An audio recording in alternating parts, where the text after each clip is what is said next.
Good morning friends. આજે આપણે unit 2ની short note જોઈશું. પહેલી શોર્ટ નોટ છે Walt Disney's success from horse to mouse, કે વોલ્ટ ડિઝનીની સફળતા ક્યાંથી, તે ઘોડાથી લઈને ઉંદર સુધીની. મતલબ કે એણે જે ઘોડાનું ચિત્ર દોર્યું ત્યાંથી લઈને એણે ડિઝનીલેન્ડ બનાવ્યું ત્યાં સુધીની સફળતાની વાર્તા. Volt Disney was a common child like others, કે વોલ્ટ ડિઝની એ બીજા બાળકોની જેમ એક સામાન્ય બાળક હતો. તો પહેલો મુદ્દો સામાન્ય બાળક, બરાબર. But he was different from others, પણ એ બીજાથી અલગ હતો. તો એ જ લીટીમાં ડિફરન્ટ, એટલે અહીંયા પહેલી લીટીના બે મુદ્દા થયા, કોમન ચાઇલ્ડ અને ડિફરન્ટ. કે વોલ્ટ ડિઝની એક સામાન્ય બાળક હતો પણ બીજા કરતાં અલગ હતો. He had an extraordinary ability to think unbelievable thoughts. તો બીજો મુદ્દો છે extraordinary ability. He had an extraordinary ability to think unbelievable thoughts, કે એની પાસે એક એક્સ્ટ્રા ઓર્ડિનરી એટલે કે વધુ પડતી આપણે વિચારી નહીં શકીએ એવી આવડત હતી. અને એ શું હતું? વિચારવાની. અનબિલિવેબલ, કે આપણને વિચારમાં નહીં આવે એવા થોટ્સ એ વિચારતો. Walt was a complex man, એ ગૂંચવાડાભર્યો માણસ, મતલબ એને સમજી શકાય એવો નહોતો. એટલે ત્રીજી લીટીમાં મુદ્દો થયો complex. It is very difficult to understand him especially for them who work with him. It is very difficult, કે ખૂબ મુશ્કેલ હતું ટુ અન્ડરસ્ટેન્ડ હિમ, એને સમજવાનું. એસ્પેશિયલી ફોર ધેમ, ખાસ કરીને એ લોકો માટે, હુ વર્ક વિથ હિમ, જે એની જોડે કામ કરતા, કે જે લોકો એની સાથે કામ કરતા એમના માટે વોલ્ટને સમજવું એ ખૂબ જ મુશ્કેલ કાર્ય હતું. He had a dream to make something which is to be again on the He had a dream to make something. એની પાસે એક સ્વપ્ન હતું. To make something, કંઈક બનાવવાનું. Which is to be again on this earth. Unique, again નહીં પણ unique. UNIQUE. અહીંયા again ને બદલે unique લખજો, સ્પેલિંગ ખોટી લખાયેલી છે. He has had a dream. એની પાસે એક સ્વપ્ન હતું. To make something unique on the earth, કે પૃથ્વી પર કંઈ અજોડ બનાવવાની એની ઈચ્છા હતી. He studied cartooning in Chicago and then started a little animated cartoon company in Kansas City.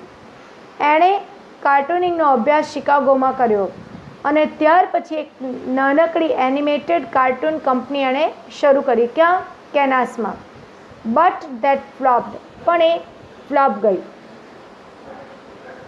He decided to try his luck in Hollywood, એટલે એણે એનું નસીબ હોલિવૂડમાં અજમાવવાનું નક્કી કર્યું. એટ ધ એજ ઓફ 21, કેટલા વર્ષની ઉંમરે? 21 વર્ષની. He borrowed $500 from his uncle, એણે એના અંકલ પાસેથી $500 ઉછીના લીધા. And the most successful journey began, અને એની ખૂબ જ સફળતાની શરૂઆત થઈ. Walt started a cartoon series name Alice in Cartoonland. એણે પહેલવહેલી કાર્ટૂન સિરીઝ શરૂ કર્યું, Alice in Cartoonland. That was hard time for Walt and his brother. એ સમય એના અને એના ભાઈઓ માટે ખૂબ જ મુશ્કેલ, એના ભાઈ માટે મુશ્કેલીનો સમય હતો. દે ટ્રાય ટુ મેક મની, એમણે પૈસા બનાવવાની કોશિશ કરી. The first series didn't make so many splash, કે પહેલી સિરીઝથી બહુ સ્પ્લેશ મતલબ બહુ ફેમસ નહીં થયા. So Walt decided to started a new series, એણે નવું સિરીઝ શરૂ કર્યું, ઓસ્વાલ્ડ ધ રેબિટ.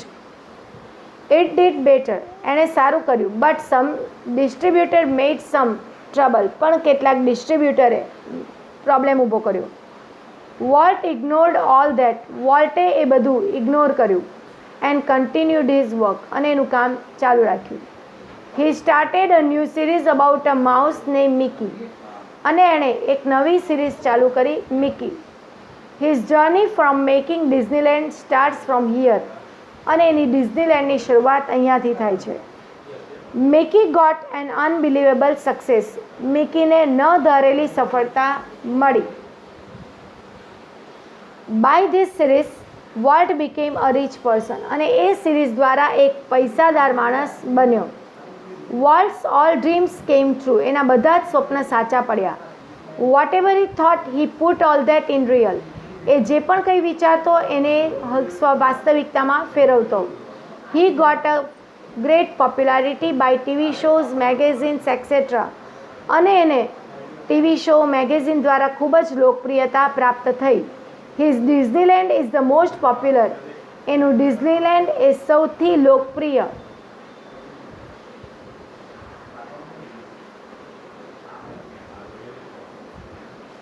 બન્યું.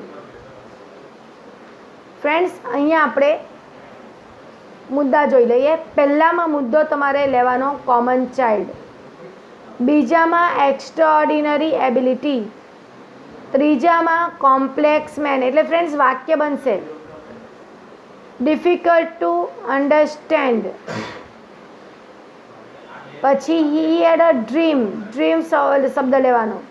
સ્ટડીડ કાર્ટૂનિંગ, આ મુદ્દો લેવાનો.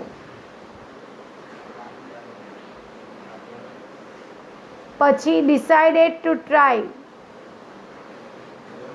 Borrowed, started, hard time,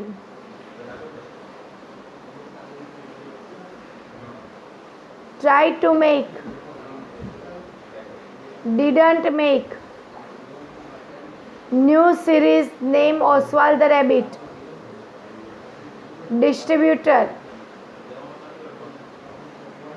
mouse, started a new series about a mouse, starts, unbelievable success, rich person,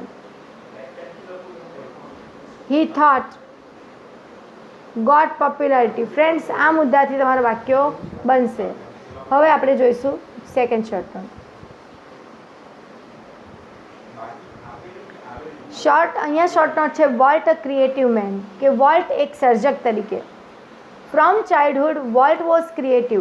પહેલો મુદ્દો પહેલાં જ કે બાળપણથી જ વોલ્ટ ક્રિએટિવ હતો, સર્જનાત્મક હતો. હી સ્ટડીડ, બીજો મુદ્દો, એણે કાર્ટૂનિંગનો અભ્યાસ શિકાગોમાં કર્યો. એન્ડ સ્ટાર્ટેડ, ત્રીજો મુદ્દો, અ લિટલ એનિમેટેડ કંપની, એક નાનકડી એનિમેટેડ કંપની ચાલુ કરી. વિચ વોઝ ફ્લોપ્ડ, જે નિષ્ફળ ગઈ.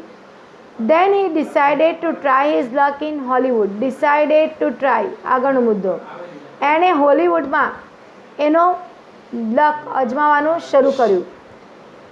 હી બોરોડ સમ મની. બોરોડ, આગળનો મુદ્દો, અને એણે કેટલાક પૈસા ઉછીના લીધા એના અંકલ પાસેથી. And reach at Los Angeles, અને લોસ એન્જલ્સ પહોંચ્યો. Here he had faced many problem. Faced, એણે સામનો કર્યો ઘણા બધા પ્રોબ્લેમ્સનો. He did hard work. હાર્ડવર્ક, આગળનો મુદ્દો, એણે હાર્ડવર્ક કર્યું. To get money in beginning. He started his first series named Alice in Cartoonland. એણે એની નવી સિરીઝ ચાલુ કરી, Alice in Cartoonland. But it didn't make much splash. It was tough going period for him. એના માટે tough going period હતો. But he didn't stop, એ અટક્યો નહીં. He started again a new series. એણે એક નવી સિરીઝ ચાલુ કરી, Oswald the Rabbit. It did better than the first. એણે પહેલાં કરતાં સારું કર્યું. But he distributed of the series make some trouble. ડિસ્ટ્રીબ્યુટરે કંઈક પ્રોબ્લેમ કર્યો.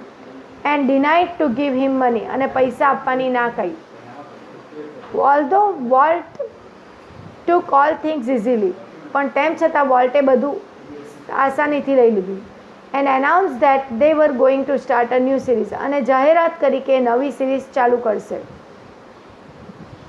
It was about mouse name Mickey. એ મિકી વિશે હતી. Then the real journey of Disneyland started, અને ડિઝનીલેન્ડની એક શરૂઆત થઈ.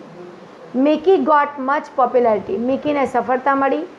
Volt open Disneyland in July 1955.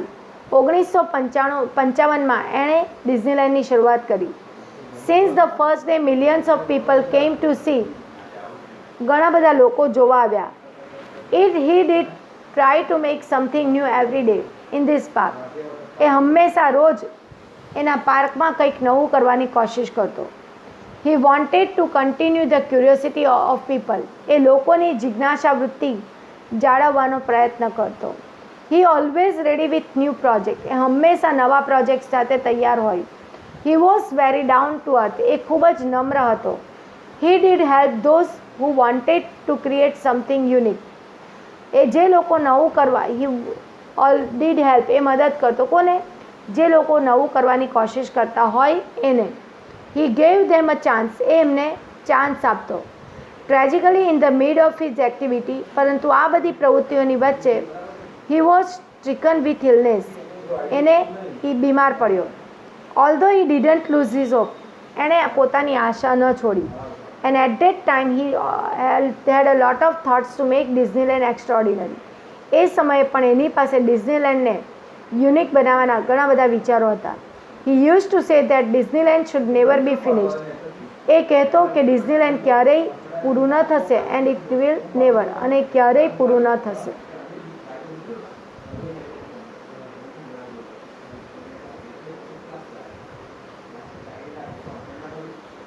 વોલ્ટ્સ creative world Disneyland. વોલ્ટનું સર્જનાત્મક દુનિયા Disneyland. Disneyland is one of the best series of Walt. સૌથી બેસ્ટ સિરીઝ એ ડિઝનીલેન્ડ છે, એ વોલ્ટની. Walt Disney was an enthusiastic person. એક ઉત્સાહી માણસ હતા. He started his journey at the age of 21. એમણે 21 વર્ષની ઉંમરે મુસાફરી શરૂઆત કરી, મતલબ નવું કરવાની. He came to Los Angeles. Los Angeles આવ્યા. He started here first series name Alice in Cartoonland. Alice in કાર્ટૂનલેન્ડની ચાલુ કરી, વિચ ફ્લોપ, જે નિષ્ફળ ગઈ. Then he started another series Oswald the rabbit. પછી ઓસ્વાલ્ડ ધ રેબિટ ચાલુ કરી. It did better. Then he started Disneyland. 1955માં ડિઝનીલેન્ડ ચાલુ કર્યું. Million of people have flock to see the unique creation of Walt's imagination. હજારો લોકો, લાખો લોકો એનું યુનિક ક્રિએશન જોવા આવ્યા. Disneyland perhaps did better than anything else. ડિઝનીલેન્ડે સારું કર્યું. Someone ask him how should Disneyland look. કોઈકે એને પૂછ્યું ડિઝનીલેન્ડ કેવું દેખાવું જોઈએ. His reply was that it should look like nothing else on the earth. કે આ દુનિયામાં કોઈ જેવું હોવું ન જોઈએ. Every day there was something new in this park. એના પાર્કમાં રોજ કંઈક નવું જ રહેતું. Walt always try to make the park more fashion unique. એ હંમેશા પાર્કને અજોડ બનાવવાની કોશિશ કરતા. There was a lot of amazing project in his mind to make park extraordinary. કે પાર્કને એક્સ્ટ્રાઓર્ડિનરી બનાવવા માટે એના મગજમાં ઘણા બધા વિચારો રહેતા. The very old fashion train was one of the first attraction of Disneyland. જૂની ફેશનની ટ્રેન એ ડિઝનીલેન્ડનું મુખ્ય આકર્ષણ હતી. There every day we see some new machines in the park. રોજ પાર્કમાં નવા મશીનો જોવા મળતા. So Disneyland would never be finished. Disneyland ક્યારેય અંત ન પામશે. Disneyland make us play with the children's toy. ડિઝનીલેન્ડ આપણને બાળકના રમકડાઓ જોડે રમવા માટે પ્રેરે છે. And laughs at silly thoughts. અને નાની વાતો પર હસવા માટે પણ પ્રેરે છે. ફ્રેન્ડ્સ, આ બધી જ શોર્ટ નોટ તમારે નોટની અંદર લખવાની છે અને મોડે કરવાની છે. યુનિટ ટેસ્ટની અંદર જ્યારે એકમ કસોટી લેવાશે અથવા અહીંયાથી જે ટેસ્ટ લેવાશે એમાં હું પૂછીશ.